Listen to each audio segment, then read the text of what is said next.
নমস্কার বন্ধুরা, welcome to Gurukul study centre. My dear student, আশা করি প্রত্যেকেই খুব ভালো আছো। তো চলো, আজকে আমি যে বিষয়টা তুলে ধরবো, প্রথমে দুটো জিনিস বলে দিই যে তোমরা বহুজন ফোন করো যে স্যার পিএসসির ভ্যাকেন্সি কবে আসবে, এবং হোয়াটসঅ্যাপও প্রচুরজন করো। তো ডব্লিউবিপিএসসির ভ্যাকেন্সি, তো এই মুহূর্তে কিন্তু ভ্যাকেন্সি যেটা জুনিয়র ইঞ্জিনিয়ারের ভ্যাকেন্সি কিন্তু বের হওয়ার আর কোনো সম্ভাবনা কিন্তু এই মুহূর্তে নেই। কারণ বলছি, ইন্ডিকেটিভ ভ্যাকেন্সি যে পিএসসি বার করছে, সেখানে আমি এর আগের ভিডিওতেও বলেছি যে যদি না ইন্ডিকেটিভ ভ্যাকেন্সি পিএসসিকে বার করার অনুমতি দেওয়া হয়, তাহলে কিন্তু এই মুহূর্তে ভ্যাকেন্সি কিন্তু আসবে না।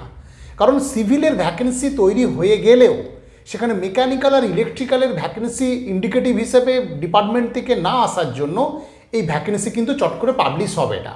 তাই তোমরা যারা 2-3 মাসের মধ্যে বা 2 মাসের মধ্যে ভাবছিলে স্যার পিএসসি ভ্যাকেন্সি আসবে, তো এই মুহূর্তে নয়, আসলে কিন্তু আগামী 4-5 মাস পরে কিন্তু ভ্যাকেন্সি আসার সম্ভাবনা একটা আছে। তাই এই মুহূর্তে কিন্তু পিএসসির ভ্যাকেন্সি আসার সম্ভাবনা খুব একটা নেই।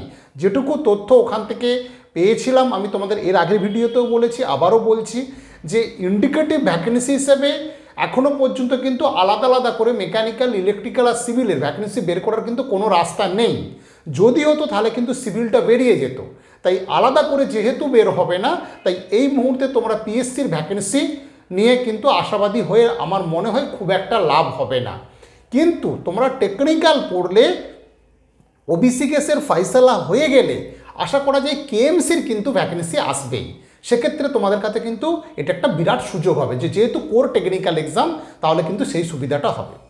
এবার আমি যে বিষয়টা আসবো, তোমরা কয়েকদিন ধরেই ফোন করছো, বহু স্টুডেন্টই ফোন করেছো যে স্যার এই মোটর ভেহিকেল ইন্সপেক্টর এমভিআই যে পোস্টটা আছে, খুব গুরুত্বপূর্ণ একটা চাকরির পরীক্ষা, এবং সেটা যারা মেকানিক্যাল স্টুডেন্ট খুব মন দিয়ে শোনো, এবং যারা নন টেকনিক্যাল আছো এমভিআই, তো এখানেও একটা পোস্ট তোমাদের আছে, সেটা নিয়েও আমি ডিটেলস কিন্তু বলবো। এখন প্রথমেই বলবো, মেকানিক্যালে যারা ন্যূনতম ডিপ্লোমা কোয়ালিফিকেশান আছে, তারা এই মোটর ভেহিকেল ইন্সপেক্টরের জন্য তারা যোগ্যতা আছে তাদের, ঠিক আছে, তারা যোগ্য। এখন এখানে আমি অনেক কিছু কথা বলবো যে এই মোটর ভেহিকেল ইন্সপেক্টর রিলেটেড আরেকটা কিন্তু চাকরি আছে টেকনিক্যাল অফিসার, সেটা কিন্তু কেএমসিতে নেই, ঠিক আছে, টেকনিক্যাল অফিসার। এখন কথা হচ্ছে, এবারে যে মোটর ভেহিকেল ইন্সপেক্টর মেকানিক্যালের ডিপ্লোমা ন্যূনতম যাদের কোয়ালিফিকেশান আছে তারা ফর্ম ফিল আপ করতে পারবে। তো এখানে অনেক কিছু ক্রাইটেরিয়া থাকে। কীরকম ব্যাপারটা, যেটা গতবারে হয়েছে সেটা কিন্তু কোনো রিটেন টেস্টও হলো না, আর কোনো কিন্তু ইন্টারভিউ হলো না। সেখানে মানে চেয়েছিল হচ্ছে তোমার হেভি ভেহিকেল, লাইট ভেহিকেল যাদের ছিল তারাই কিন্তু সেখানে অ্যাপ্লিকেবল হয়ে গেল এবং তারা চাকরিটা পেয়ে গেল। কিন্তু যুগের সাথে তাল মিলিয়ে তোমাকে বলা যায়, যেহেতু এবারে হাড্ডাহাড্ডি লড়াই, কম্পিটিশান খুব হার্ড, তাই এবারে কিন্তু আমার মনে হয় না যে কোনো রিটেন হবে না, কোনো ইন্টারভিউ হবে না, শুধু লাইট ভেহিকেল বা হেভি ভেহিকেল লাইসেন্স দিলে হয়ে যাবে, সেটা কিন্তু আশা করো না। তো এবারে যে রিটেন টেস্টার একটা সম্ভাবনা আছে, এই রিটেন টেস্ট কিন্তু খুব ভাইটাল রিটেন টেস্ট। কি, এখানে দেখো রিজনিং আর ম্যাথ 20 নম্বরের পরীক্ষা হবে, জিকে থাকবে 20 নম্বর, ইংলিশ থাকবে 20 নম্বর, আর টেকনিক্যাল থাকবে 60 নম্বর। তাহলে যারা যারা ভাবছো আমার কাছে হেভি লাইসেন্স আছে বা লাইট ভেহিকেলসের লাইসেন্স আছে, তো তোমরা ফর্মটা তো ফিল আপ করতে পারবেই। পিএসসির ভ্যাকেন্সি আশা করা যায় 2 মাসের মধ্যেই হয়তো চলে আসবে, যেটুকু আমি ভেবে রেখেছি, হয়তো ফেব্রুয়ারির লাস্ট নাহলে মার্চের দিকে হয়তো ভ্যাকেন্সি চলে আসবে, যেহেতু ইন্ডিকেটিভটা বলে দিয়েছে। তাই তোমরা যারা প্রস্তুতি নিচ্ছ, যাদের লাইসেন্সের দিকগুলো ক্লিয়ার আছে, একটু সিরিয়াসলি পড়ো। হ্যাঁ, পোস্ট হয়তো একটা ব্যাপার থাকে, পোস্ট মোটামুটি একটা ভালোই থাকে, অসুবিধে কিছু নেই, কিন্তু এদের যে টেকনিক্যাল সেকশানটা, টেকনিক্যালের 60টা নম্বর আছে, তোমাকে সেটা দেখতে হবে। টেকনিক্যাল 60 নম্বরে তোমাকে কিন্তু এখানে ন্যাচারালি দেখা যাবে তোমার অটোমোবাইল থেকে, আইসি ইঞ্জিন থেকে আর থার্মো থেকে কিন্তু কোশ্চেন থাকবেই। তাহলে অটোমোবাইল, আইসি আর থার্মো যদি এটাকে খুব ভালো করে, অর্থাৎ যেটা হিট পাওয়ার বলছি আমরা, যে এটা যদি খুব ভালো করে তুমি প্রিপারেশান নিয়ে নাও, এই টেকনিক্যালটা কিন্তু যথেষ্ট, তুমি স্কোর কিন্তু 90% স্কোর করে নেওয়া যায় এখানে, ঠিক আছে। কারণ আমাদের এখানে গুরুকুলে তোমরা জানো যে একাধিক মেকানিক্যাল স্যার আছেন যারা একদম দক্ষ, প্রমিনেন্ট টিচার, একদম তাদের ক্লাস মানে অসাধারণ ক্লাস। সেই ক্লাস যদি তুমি করো, এগুলো একদম ডিটেলস নোট এবং অবজেক্টিভ সব সাজানো আছে। সেই ক্লাসের জন্য তুমি কিন্তু এটা খুব তাড়াতাড়ি কিন্তু সিলেবাসটা আমরা শেষ করে দিতে পারবো, কারণ এটা তোমার আর বিশাল বড় সিলেবাস পড়তে হচ্ছে না। এই জায়গাটা একটু ভালো করে পড়লেই তুমি কিন্তু এখানে 80 থেকে 90% স্কোর করে নিতে পারো। এবং যারা অনেক দিন এখনও পর্যন্ত প্রিপারেশানের মধ্যে নেই, অনলি প্রথম এই 3টেকে কী প্ল্যানিংয়ে পড়বে সেটা কিন্তু একটু প্ল্যানিং করে পড়তে হবে, ঠিক আছে। আর এর সাথে বলবো এই 120 নম্বরের পরীক্ষা 90 মিনিট মাত্র টাইম থাকবে, কিন্তু এই যেগুলো আছে রিজনিং আছে, জিকে আছে, ইংলিশ আছে, এই ক্লাসগুলো তোমাকে কিন্তু একটু মনোযোগ দিয়ে করতে হবে। তুমি যদি একবারে ইংলিশ বা জিকে বা ম্যাথ না করতে পারো তাহলে তোমার স্কোরটা কিন্তু সে তুলনায় কমে যাবে। ভ্যাকেন্সিটা যেহেতু অনেক দিন পর বেরোচ্ছে, তাই ভ্যাকেন্সিও অনেকগুলো আছে এবং কম্পিটিশানটাও কিন্তু হাড্ডাহাড্ডি হবে। তাই যারা ভাবছো যে বাড়িতে পড়ে আমি হয়তো ম্যানেজ করে ফেলবো, তা এত বড় সুযোগটা নষ্ট করো না, একটু সিরিয়াসলি জিনিসটাকে নাও, একটু সিরিয়াসলি নেবে। বিশাল বড় একটা চাকরি, যারা আমাদের পেয়েছে আমি ওদেরকে বলেছি ভিডিও দেওয়ার কথা, তো এত ব্যস্ত যে কেউই আসার টাইম পাচ্ছে না।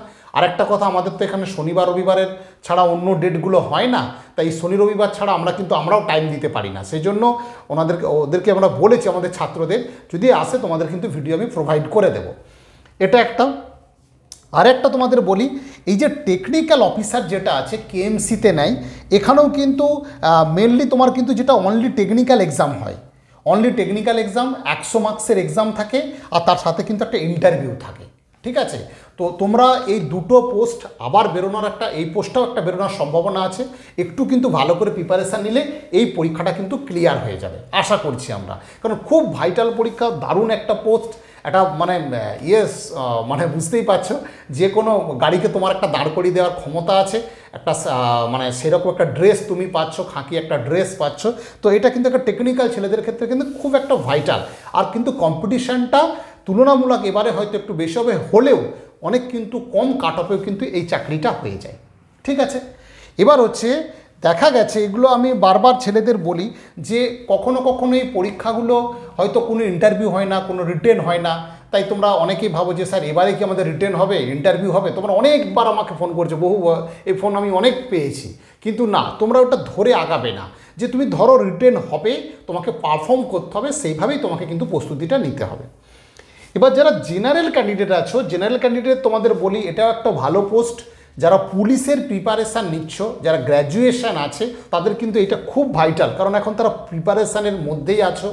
এবং যাদের হাইট হচ্ছে 170 সেমি, হ্যাঁ এসটিদের যাদের ক্যাটাগরি তো কম থাকে, তোমরা জানো সেটা দেখে নেবে, যে ইন্ডিকেটিভ ভ্যাকেন্সি আছে সেখানে দেওয়া আছে। যদি না হয় আমাকে কমেন্ট বক্সে বলবো, আমি সব ডিটেলস আবার একটা ভিডিও বলে দেবো। তো 170 সেমি জেনারেলের হাইট চাই, এটা গ্র্যাজুয়েট হতে হবে, 18 থেকে 39 বছর বয়স হবে, এবং এসসি এসটি ওবিসি যারা আছে তাদের ঠিক যেরকম গভর্নমেন্টের ছাড় অনুযায়ী প্রত্যেকটা কিন্তু ছাড় আছে। এখানে কিন্তু খুব মজার বিষয় হচ্ছে, এই যে জিকে জিএসে 75টা কোশ্চেন থাকে, অর্থাৎ যারা কিন্তু অলরেডি পুলিশের কম্পিটিশান পরীক্ষার মধ্যে আছো, তাদের কিন্তু জিকে জিএস খুব ভালো তৈরি করা আছে। তাই 75 × 2 150 নম্বর, আর 25টা অঙ্ক থাকে, 25 দুগুণে 50 নম্বর, তাহলে মোট হচ্ছে 200 নম্বরের কিন্তু এক্সাম থাকে, আর ইন্টারভিউ থাকে 25। ইন্টারভিউটা আমার মনে হয় না যে খুব বেশ কিছু টাফ ব্যাপার থাকে, এতটা টাফ থাকে না। তো তোমরা কিন্তু এই প্রস্তুতিটা খুব ভালো করে নাও।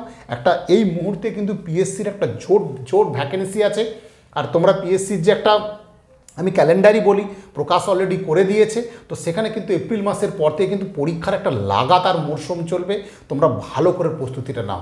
তাই আমি মেকানিক্যাল, ডিপ্লোমা মেকানিক্যাল বিশেষ করে তাদের বলবো, এই মোটর ভেহিকেল ইন্সপেক্টর পোস্টটা তোমরা যদি প্রিপারেশান নিতে চাও, আমাদের গুরুকুলে একদম অথেন্টিকভাবে আমরা প্রিপারেশান করাচ্ছেন, আমাদের স্যারেরাও আছেন, 4-5 জন যে আমাদের টেকনিক্যাল স্যারেরা আছেন, এবং নন টেকনিক্যালে তো প্রচুর টিচার।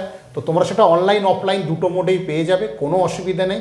একদম শর্ট টাইমের মধ্যে এটা কিন্তু আমরা করে দেবো জিনিসটাকে।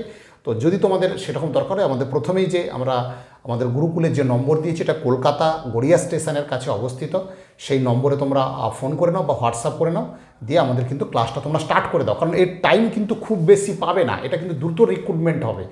তাই এই টাইমের মধ্যে এই জিনিসটাকে পড়ে তারপর তার উপর ক্লাস, মক টেস্ট এগুলো না দিলে তুমি আস্তে আস্তে কিন্তু প্রস্তুতির মধ্যে আসতে পারবে না। ঠিক আছে, আজকে এ পর্যন্তই। প্রত্যেকে